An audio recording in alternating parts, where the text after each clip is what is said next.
نوبتی برنامه اطلاعاتی پیغام منظور شماست. السلام علیکم. در کاخ فرهنگی شهری پنجکент دوئیر به شرح و توضیح نکته‌های اساسی پیام پیشوای معظم ملت سرور دولت محترم امامعلی رحمان به مجلس عالی جمهوری تاجیکستان جمع آمدی وسیع برگزار گردید.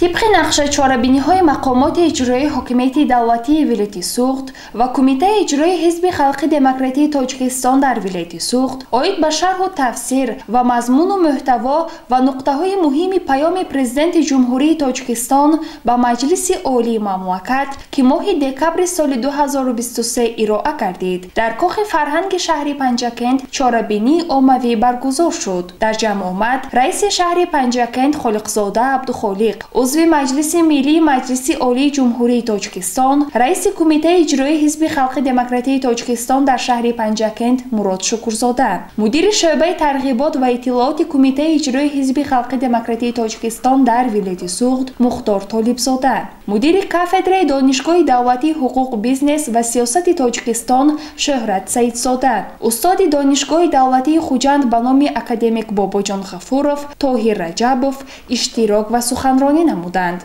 نخست رئیس شهر پنجکent خالقزاده عبدالخالق سخن نموده مهمانان را به شهر باستانی پنجکent خیر مقدم نمود. همچنین مهمانان در برآمدهایشان راجع به ماهیت و مضمون و محتوای پیام اساسگذار صلح و وحدت ملی پیشوای ملت پرزیدنت جمهوری تاجیکستان محترم امامعلی رحمان به مجلس عالی مملکت درباره سمت‌های اساسی سیاست داخلی و خارجی جمهوری تاجیکستان اظهار اندیشه کردند. تاکید شد که در پیام چون حجت راهنمای رشد کشور وضع کنونی اقتصادی و اجتماعی و سیاسی جامعه تحلیل شده سمت پیشبرد آن با در نظر داشت امکانات و ذخیره‌ها معین کرده شدند. همچنین در پیام به تامین رشد صنعت، کشاورزی، ساحه‌های اجتماعی، حفظ محیط زیست در دایره تشبس‌های جهانی رهبریت عالی کشور توجهی خاصه ظاهر شده، جهت بلند برداشتن سطح حفظ اجتماعی کارمندان ساحه‌های بودجتی، نفقه‌گیران،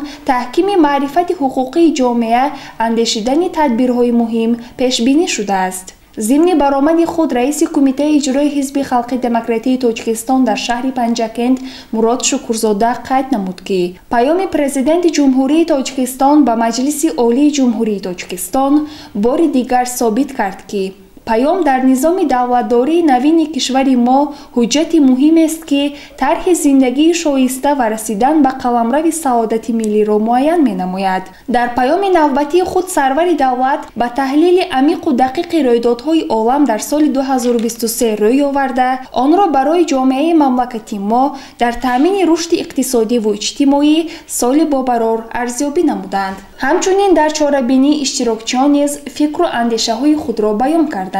در جنبست جمع آمد رئیس شهر پنجکent خالقزاده عبدالخالق سخن نموده قید کرد که اساسگذار صلح و وحدت ملی پیشوای ملت پرزیدنت جمهوری تاجیکستان محترم امامعلی رحمان 28 دکبر سال 2023 پیام سالانه خویش را در ارتباط با سمت‌های اساسی سیاست داخلی و خارجی جمهوری منظور کل مردم تاجیکستان گردانیدند. در حقیقت در این پیام سمت‌های بنیادی سیاست دولت تاجیکان در مدت یک سال سپری شده به طور بسا روشن تحلیل گردیده راه‌های طرح‌ریزی سیاست منبعده دولت برای سالهای پسین از جانب پیشوای معظم ملت معین کرده شد. پیام نو را میتوان دروازه بزرگ طلایی در برابر سرنوشت ملت تاجیک اعتراف کرد که توسط راهنمای راستین ملت و فرزند جانثار مادر تاجیک گشوده شده تمام افراد کشور را صدای ورودشوی میدهد تا بدین راه آینده درخشان و سعادتمند خود را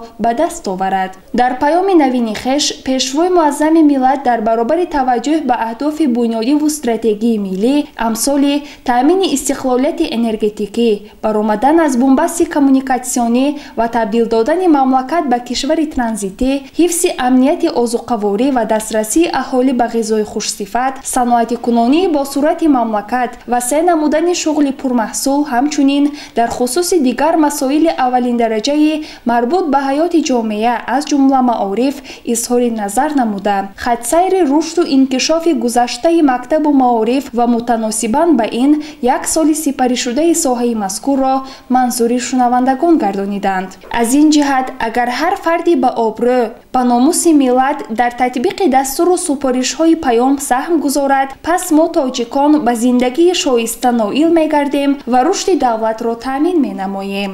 дар охири суханронии худ раиси шаҳри Панҷакент кулли сокинонро ба бунёди иншоотҳои гуногун, вусъати корҳои ободониву созандагӣ даъват намуд.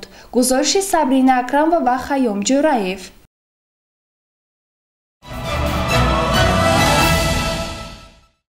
дар шаҳри босонияи Панҷакент дар замони соҳиб истиқлолӣ бо маблағгузорӣ аз ҳамаи сарчашмаҳо 45 муассисаи нави таълимӣ сохта ба истифода дода шудааст. соли ҷорӣ бошад корҳои сохтмонӣ дар 4 муассисаи таълимӣ, 1 муассисаи таълимии томактабӣ ва 135 синфхонаҳои иловагӣ бо фарогирии зиёда аз 3000 ҷойи нишаст рафта изодааст, ки ин ба беҳтар гардидани сифати таълим ва дар шароити замонавӣ ба таҳсил фарогирифтани хонандагон мусоидат мекунад. идомаи ин мавзӯъ дар гузориши хабарнигорони мо. таъмини рушди маориф, муҳайё намудани шароити созгор барои таълиму тарбияи насли наврас, бунёди муассисаҳои нави таълимӣ бо дастури асосгузори сулҳу ваҳдати миллӣ, пешвои миллат, президенти ҷумҳурии Тоҷикистон муҳтарам Эмомалӣ Раҳмон дар сиёсати иҷтимоии ҳукумати мамлакат ҷойгоҳи меҳвариро соҳиб аст. дар ин радиф аз ҷониби мақомоти иҷроияи маҳаллии ҳокимияти давлатии шаҳри Панҷакент барои беҳдошти шароити таълиму тарбия дар муассисаҳои таълимӣ тадбирҳои амалӣ андешида мешаванд. ин аст ки имрӯзҳо дар якчанд муассисаи таълимӣ ва симхонаҳои иловагӣ корҳои сохтмонӣ идома доранд. соҳаи маорифи шаҳри Панҷакент яке аз соҳаҳои асоянок ба шумор рафта аз зери таваҷҷӯҳи пешвои маъзуми миллат муҳтарам Эмомалӣ Раҳмон мебошад. имрӯзҳо дар шаҳри босонии Панҷакент 137 муассисаи таҳсилоти миёнии умумӣ, 12 муассисаи таҳсилоти миёнии асосӣ ва 2 литсей, 1 гимназия ва 1 мактаби хусусӣ фаъолият дорад. бо кӯмаку дастгирии мақомоти иҷроии маҳаллии ҳокимияти давлатии шаҳри Панҷакент дар шаҳри босонии Панҷакент ва бо кӯмаки соҳибкорон ва ба тариқи ҳашар бунёди симхонаҳои иловагӣ ва сохтмони муассисаҳои таълимӣ идома дорад.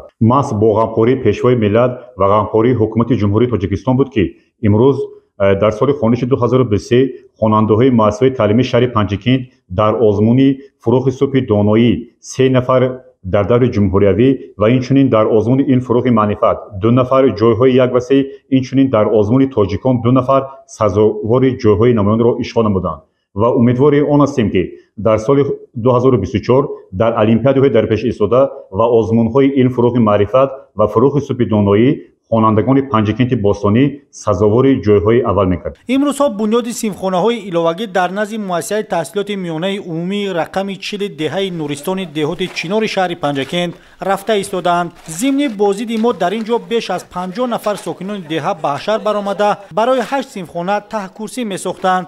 ин симхона бо мусоидати мақомоти иҷроияи маҳаллии ҳокимияти давлатии шаҳр бо саҳмгузории сокинони деҳа бунёд карда мешаванд ва 400 нафар хонандаро дар ду баст ба таҳсил фаро мегиранд. муассисаи мо ба 890 та хонандагон дониш мегирад. барои норасодагони синфҳои иловагӣ мо тақвим гирифтем ки имсол бо кӯмаки ҷавонони деҳа мо нақша гирифтем ки 9 синфхонаи иловагӣ сохтанд. ҳозир мана усули ҳашаркатӣ мо таҳкурсии амин муассисая сохтем. нақша дорем ки то 35 солаги иstiqloliyati ҷумҳурии Tojikiston ин мактаба мо میسپاریم. در دهه میکته دهات اماندره باشد کارهای لایه‌کشی در مؤسسه تحصیلات میانه عمومی رقم 19 به انجام رسیده در روزهای نزدیک کارهای ساختمانی آغاز می‌گردند. عین حال مکان ته‌کرسی بنا آماده گردیده است. مؤسسه تعلیمی مذکور طبق لایحه 3 آشیانه بوده با نمای خیلی زیبا و زمانوی بنیاد کرده می شود. با استفاده دادن مؤسسه مذکور مشکلی خوانندگان و آموزگاران برطرف و همین گونه صفت تعلیم و تربیت بهتر گردانیده می شود. ساکنان شهر پنجکند روند سازندگی و بنیادکاری را از صاحب استقلالی کشور و سیاست معارف پرورانه اساسگذار صلح و وحدت ملی پیشوای ملت پرزیدنت جمهوری تاجیکستان محترم امامعلی رحمان دانسته نیت دارند که در دیگر کارهای آبادانی نیز سهم خود را می‌گذارند. واقعا هم در زمان صاحب استقلالی در شهر پنجکند با مبلغ گذاری از تمام سرچشمه ها 45 مؤسسه نوی تعلیمی ساخته به استفاده داده شده است. سال روان باشد کارهای ساختمانی در 4 مؤسسه تعلیمی، 1 مؤسسه تا مکتبی و 135 سیمخانه های ایلاوگی با فراگیری قریب 3,500 جای نشست رفته ایستاده است که این با بهتر گردیدن صفت تعلیم و همین گونه در شرایط معاصر با تحصیل فرا گرفتن خوانندگان مساعدت میکند. دلیری بازار، شاحسین سالیوف، شهر پنجکند برای برنامه پیغام.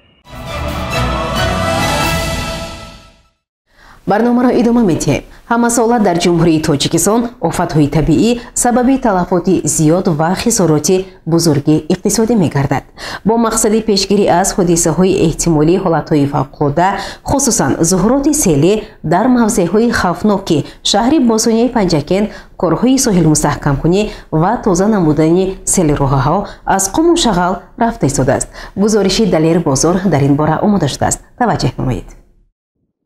پیشگیری از خطرهای طبیعی از مسئله‌هایی است که با دستور حکومت کشور مورد توجه مقامات اجرایی محلی حکومت دولتی شهر پنجکند قرار دارد. این است که این روزها با مقصد پیشگیری از حالت‌های احتمالی حالت‌های فوق‌العاده خصوصاً ظهورات سیلی در موضع‌های گوناگون کارهای پیشگیری کننده رفته ایستاده در موضع‌های خطرناک سدهای محافظتی ساخته شده. سیل راه‌ها باشند از قم و شغل تازه کرده می‌شوند. خصوصاً عین حال کارهای ساحلبندی در سای زیبان که از حدود دهات خلیفه حسن ابتدا گرفته از بین شهر عبور میکند و سای اماندره دهات اماندره که 5 کیلومتر درازی دارد رفته ایستاده است. سای زیبان با مساعدت مقامات اجرایی محلی حکومت دولتی شهر پنجکند از جانب صاحبکار محلی مستحکم کاری شده. بعد وسیع نمودن کنار سای صاحبکار آنجا باغ بنیاد کردن است. حوزه آبجمع‌شوی سای زیبان وسیع بوده. تازه نمودن مجرا و مستحکم نمودن کنار آن خطر زیان سیل‌های احتمالی را کاهش می‌دهد.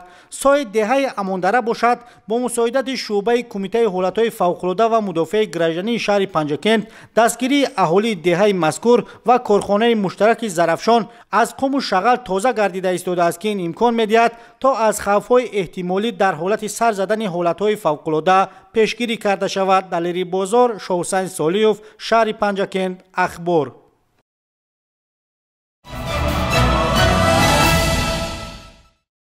سال روان با خروجی قطعات محدوده ارتش سابق شوروی از افغانستان 35 سال سپری می شود. با این مناسبت در باغ به نام کمال خوجندی شهر باسانی پنجکند جمع آمد برگزار گردید. اساسگذار صلح و وحدت ملی پیشوای ملت پرزیدنت جمهوری تاجیکستان محترم امامعلی رحمان به نقش سابقه داران جنگ و مهنت آنهایی که به خلق و ملت وطنی خویش صادقند و در تربیت نسل جوان سهم مبارز می‌گذارند بهای بلند دادند. امسال با خروجی قطعه‌های محدود ارتش سابق شوروی از افغانستان 35 سال پر می شود. با این مناسبت و طبق دستور معاون اول رئیس مجلس ملی مجلس عالی جمهوری تاجیکستان رئیس ولایت سوخت رجبای احمدزاده در صحنه مجسمه خاطره به قربانیان نبردها در افغانستان که در باغ کمال خوجندی شهر باسانی پنجکند گذاشته شده است با اشتراک جنگاوران بین الملل جوانان و نورسان جمع آمدی باشکوه برگزار گردید.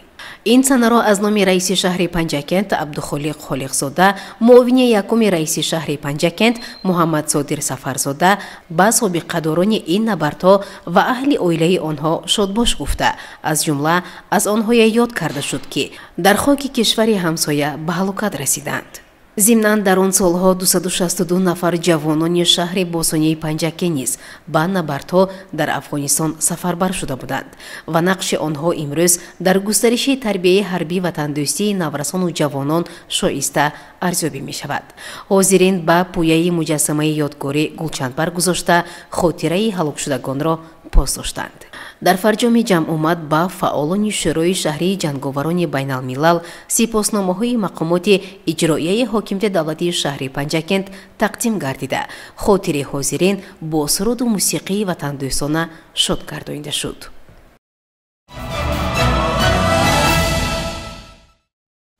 барномаро идома медиҳем. дар муассисаи таҳсилоти миёнаи умумии рақами 71 шаҳри Панҷакент мулоқоти роҳбарони муассисаҳои таҳсилоти олии вилояти Суғд бо омӯзгорон ва хатмкунандагони муассисаҳои таълимии шаҳри Панҷакент доир гардид.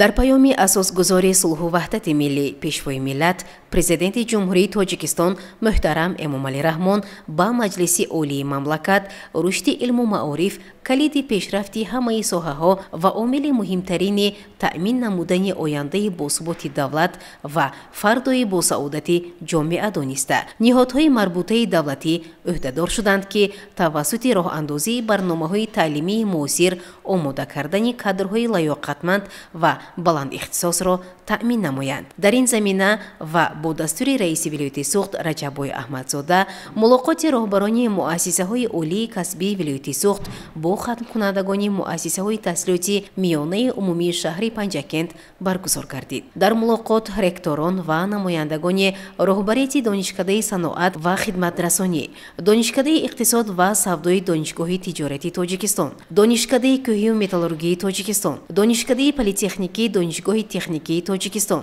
филиали донишгоҳи байналмилалии сайёҳӣ ва соҳибкории Тоҷикистон дар вилояти Суғд, донишкадаи давлатии ҳуқуқ, бизнес ва сиёсати Тоҷикистон, донишгоҳи давлатии Хуҷанд ба номи академик Бобоҷон Ғафуров, донишкадаи илмҳои дақиқ ва технология, донишкадаи омӯзгории Тоҷикистон дар шаҳри Панҷакент ба хатмкунандагон дар бораи афзалият ва имконияти таҳсил дар ин муассисаҳои олии касбӣ нақл намуда онҳоро даъват намуданд ки аз тариқи намояндагиҳои маркази миллии тестӣ таҳсил дар ин донишгоҳу донишкадаҳоро интихоб намоянд. зикр гардид ки дар муассисаҳои таҳсилоти олии касбии ҳудуди вилояти Суғд барои таҳсил ва соҳибкасб шудани донишҷӯён ҳамаи имкониятҳо ва шароити мусоид фароҳам оварда шудааст.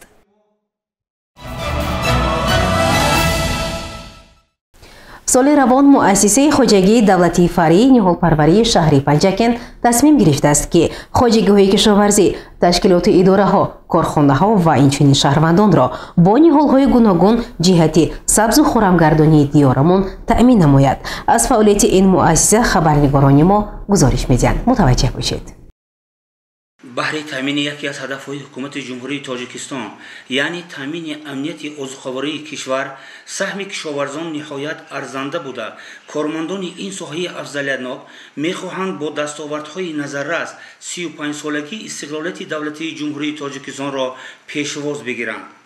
робита дар ин мавзӯъ дар корхонаи фаръии давлатии ниҳолпарварии шаҳри Панҷакент нақшачорабинӣ тартиб дода дар асоси нишондодҳои нақшачорабинӣ имрӯзҳо бошад зиёда аз 21 000 бех ниҳолҳои себ, 564 бех ниҳоли биҳӣ, 1000 бех ниҳоли ноб, инчунин ниҳолҳои зардолуву шафтолу, ҳамин тавр зиёда аз 30 намуд ниҳолҳо ба фурӯш омода карда шудааст. хоҷагии давлатии фаръии ниҳолпарварии шаҳри Панҷакент дар асоси дастуру супоришҳои ҳукумати ҷумҳурии Тоҷикистон, вазорати кишоварзӣ ва мақомоти иҷроияи ҳокимияти давлатии шаҳри Панҷакент дар мавсими соли 2023 ва мавсими соли 2024 зиёда аз 51 000 бех ниҳолҳои мевадиҳандаву ороиширо парвариш ва ба фурӯш омода намудааст, ки аз ин 21 000 ниҳолҳои себ ва боқимонда ниҳолҳои гуногуни мевадиҳанда ниҳолҳои ороишӣ бошад ба миқдори 14 000 бехро ташкил медиҳад. ниҳолҳое ки дар хоҷагии давлатии фаръии ниҳолпарварии шаҳри Панҷакент парвариш карда мешавад аз ҷиҳати сифатнокӣ дар бозорҳои дохилии ҷумҳурии Тоҷикистон рақобатпазир буда бо сертификат ва шаҳодатномаи амнияти озуқаворӣ дар шаҳри Панҷакент таъмин карда шудааст. ва барои боғдорон ва деҳқонон кафолат дода мешавад ки ниҳолҳои стандартӣ ба талаботи имрӯза ҷавобгӯ пешниҳоди харидорон карда мешавад.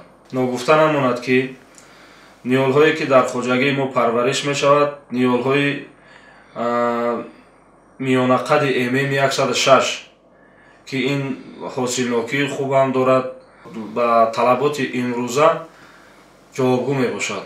ҳоло бошад дар коргоҳ кӯчонида шинонидани ниҳолҳо ба тартибдиҳӣ, тоза кардани бехи ниҳолҳо аз алафҳои бегона идома дорад. Бояд қайд кард ки дар 1.5 гектар замин донаку тухмиҳо корида шуда имрӯз бошад нашъу намои хуб дорад. хеле ки мо қайд кардем дар ҳамин майдони ҳозир мо дар майдони себои ММ106 ва ниҳолҳои олуболу қарор дорем ки дар хоҷага асосан ба ду намуд парвариши ниҳол баро монда мешавад. намуди аввалаш ба тарзи коридани донаку тухмӣ, дуюм намудаш ба тарзи шинондани решаҳо. мо дар ҳамин ҷо дида истодаем ки решаҳои олуболу, решаҳои себои ММ106 зиёда дар хоҷагӣ нақша гирифтем ки дар ҳамин мавсими баҳори соли 2024 зиёда аз 25000 себҳои ММ106 ва 15000 решаҳои олуболу ба тарзи решавӣ шинонда барои пайванди имсолаи соли 2024 пайванди тобистона омода кунем. кормандони коргоҳ ки солҳои тӯлонӣ ба пайвандкунии ниҳолҳо сару кор доранд, имрӯз бошад ҳамчун мутахассиси касбӣ пурраву боварибахш будани ниҳолҳо заҳмат мекашанд. ниҳолҳои ҳозир ба шарти рӯзем барои ширикҳои нафтияти модарӣ пайванд мебинем. мевагиҷа дига хел мекунем. барои ҳозир барои чирикӣ моҳи август тайёр кардам. ҳамхелӣ дурдашро вай мебинем. тур мебинем ки чирикҳои вай бисёр зебо бурад ки мо аз ин гита пайванд мебинем моҳи август барои мевадиҳӣ мо дига хел вай мебинем. ин ҳоли барои чирика ки мо пайванд мебинем. натои нав то август мо мана имсол ба нақша гирифтем ки зиёда аз 2000 та пайванди зимистона ва дарахти тут бояд ки ба вӯтадорӣ гирифтем. мана баъди 4 рӯз пайванди зимистонаи ҳам сар мешуд ва ба ғайр аз ин ман инҷа дарахтҳои нодире ки ман инҷа чихеле ки мебинед ман палвонею анору манехен дарахтҳо ҳозир оғира шинонда шуда истодааст вақти мавсими баҳор. ин албатта бо супориши раиси хоҷагӣ ба нақша гирифтем ки ҳамисол нақшаҳоеро бобарор иҷро кунем. ҳамин тавр дар хоҷагии фаръии ниҳолпарварии шаҳри Панҷакент зиёда аз 45000 бех ниҳолҳо бо таъмини сертификати сифат омода ба фурӯш мебошад.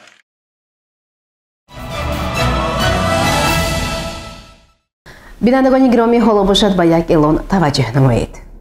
ҳамдиёрони гиромӣ, дар доираи нақшаи корҳои ободониву созандагӣ, сабзу хуррамгардонӣ, тозаву озода намудани шаҳру деҳотамон рӯзи шанбе, яъне санаи 17 феврали соли 2024 шанбегии умуми халқӣ гузаронида мешавад. бинобар ин аз роҳбарони ташкилоту идораҳо, корхонаҳо, раисони ҷамъиятҳои деҳот, маҳаллаҳои шаҳр, соҳибкорону тоҷирон ва ҳамаи шаҳрвандон эҳтиромона даъват менамоем ки дар шанбегии умуми халқӣ фаъолона иштирок намуда барои тозаву ороста бардоштани партовҳо аз назди манзилҳои истиқоматӣ, корхонаву идораҳо, хиёбону кӯчаҳо, шинонидани ниҳолу гулбуттаҳои мавсимӣ саҳми худро гузоранд. марҳамат ба шанбегии умуми халқӣ.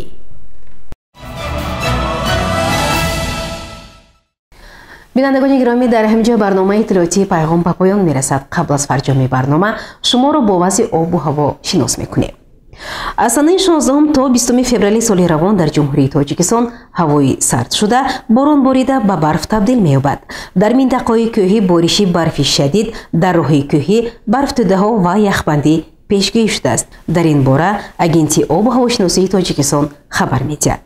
кумитаи ҳолатҳои фавқулодда ва мудофиаи гражданӣ назди ҳукумати ҷумҳурии тоҷикистон аз шаҳрвандон эҳтиромона хоҳиш менамояд ки дар ин рӯзҳо безарурат ба сафар набароянд, ҳаракатро дар роҳҳои кӯҳӣ маҳдуд созанд ва аз корҳои кишоварзӣ, чароиндани чорво, омода намудани ҳезум ва шикор дар минтақаҳои кӯҳӣ худдорӣ намуда, инчунин қоидаҳои бехатарии сӯхтдорро ҳангоми истифодаи асбоби гармидиҳи барқӣ ва оташдонҳо қатъиян риоя намоянд. бинандагони гиромӣ, новобаста аз вазъи обу ҳаво барои ҳар яки шумо саломатиро хоҳонем. хайр, шоду пирӯз бошед.